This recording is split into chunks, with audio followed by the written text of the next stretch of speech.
Bonjour, c'est Alex de Waterfall Avenue. Aujourd'hui, on va s'attaquer à un gros morceau du management et à un point essentiel pour évoluer dans ta carrière professionnelle.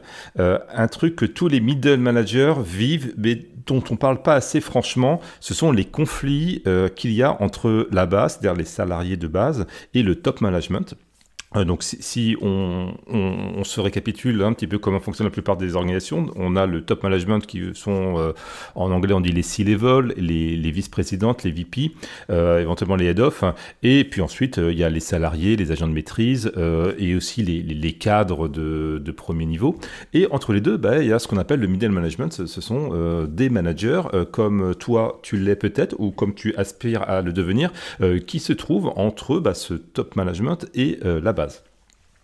Alors, si toi tu es un manager de terrain déjà, tu sais de quoi je parle. D'un côté, tu as ton équipe, celle qui bosse au quotidien, celle qui fait tourner la boîte en réalité, et de l'autre, tu as les grands chefs, ce qu'on appelle le top management, c'est ceux qui prennent les décisions de tout en haut.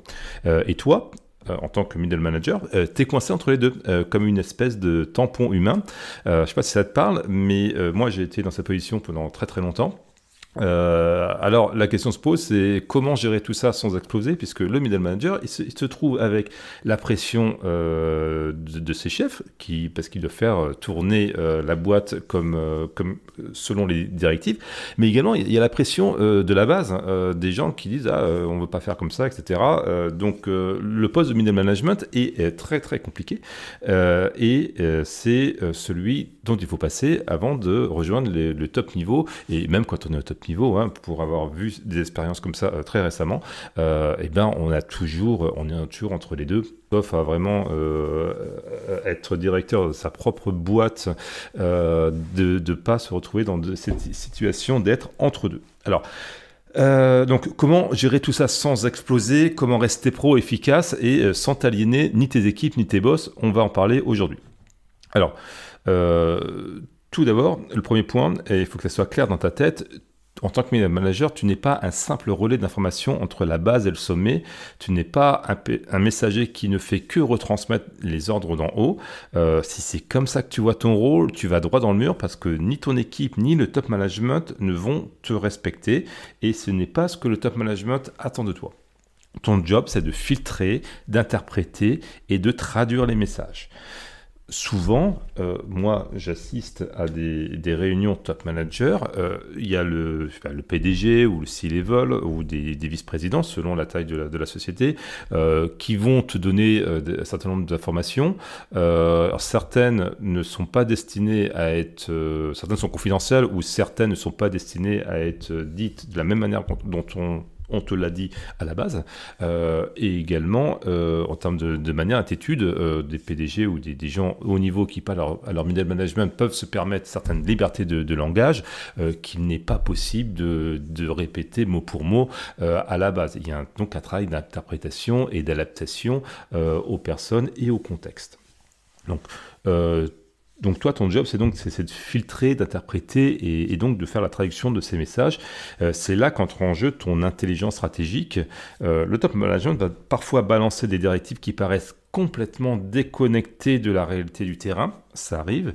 Et c'est là, et c'est ça ton rôle de manager intermédiaire, de les adapter, de les rendre applicables, de les expliquer à ton équipe de façon à ce que ça fasse sens pour eux.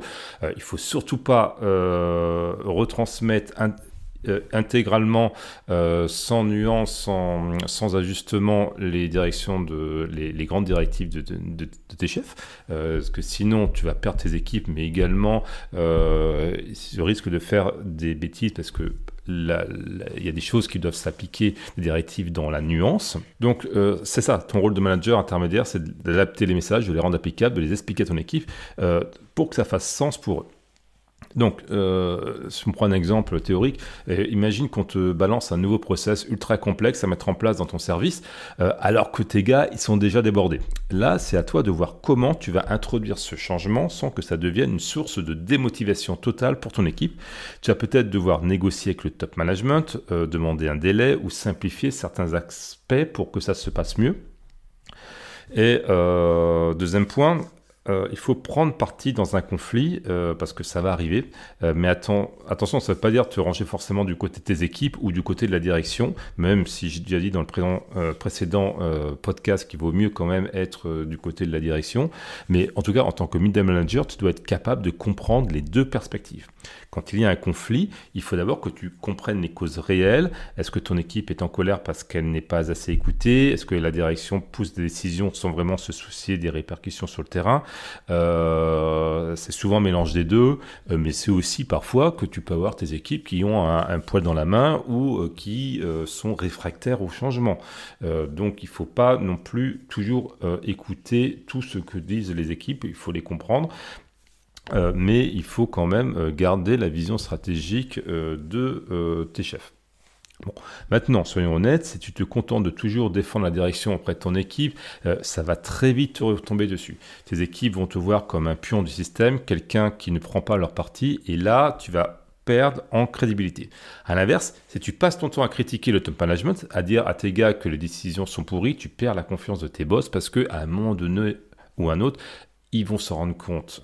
Et ça marque si tes chefs n'ont plus confiance en toi, ne plus confiance dans le fait que tu défendes les positions de la direction, là, ta carrière, elle est finie dans cette organisation. Donc la clé, c'est la finesse dans la prise de parti.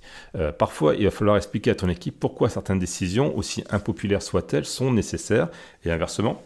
Parfois, il va falloir faire remonter des retours durs au top management pour qu'ils comprennent que certaines de leurs décisions sont ingérables sur le terrain. Donc, il faut gérer les attentes des deux côtés. Parce que la vérité, c'est que ni la base ni le top management ne vivent dans la réalité complète. Les uns ne voient que leur quotidien et les autres ne pensent qu'en chiffres et en objectifs globaux. Je caricature, bien entendu. Toi, tu es au milieu et tu dois être dans une position où tu vois les deux. C'est ton rôle de gérer les attentes. Par exemple, ton équipe veut des augmentations, des ressources de soutien. Tu sais que le budget est serré, mais tu ne peux pas leur dire « vous n'aurez rien, débrouillez-vous ». À l'inverse, ton boss, lui, il veut des résultats immédiats. Mais toi, tu sais que sur le terrain, c'est pas aussi simple.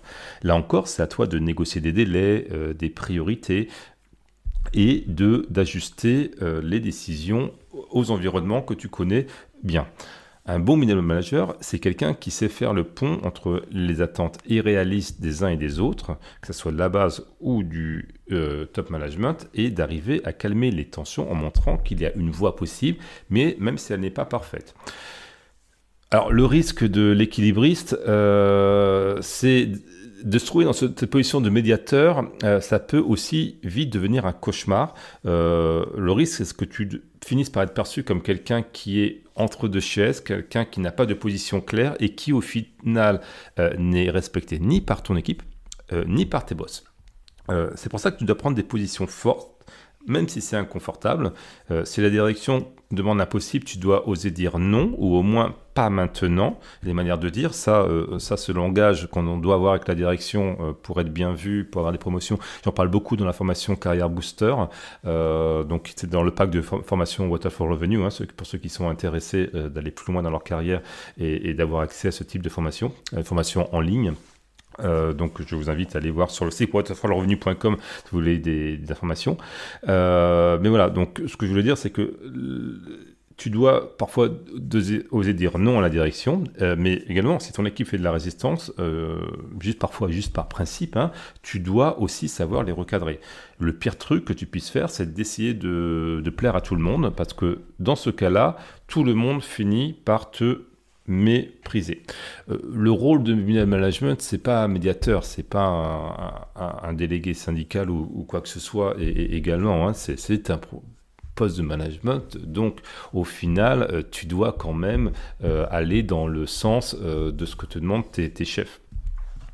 Donc voilà, être un middle manager, c'est être au cœur de la tension entre la base et le sommet. C'est une position qui n'est pas facile, mais c'est aussi une position clé, une position stratégique. Et si tu sais bien jouer tes cartes, et tu arrives à faire le lien, gérer les attentes et surtout à être clair dans tes positions, tu vas pouvoir t'imposer et surtout tu vas pouvoir t'assurer une carrière sur le long terme dans ton organisation. Et surtout, tu vas apprendre. Et donc, quand tu seras si tu veux changer d'entreprise dans d'autres organisations, tu auras toutes les soft skills ressources de management nécessaires à progresser dans n'importe quelle organisation. Merci d'avoir écouté cet épisode. On se retrouve demain et n'oublie pas, gérer, ce n'est pas relayer, mais c'est avant tout décider et prendre position.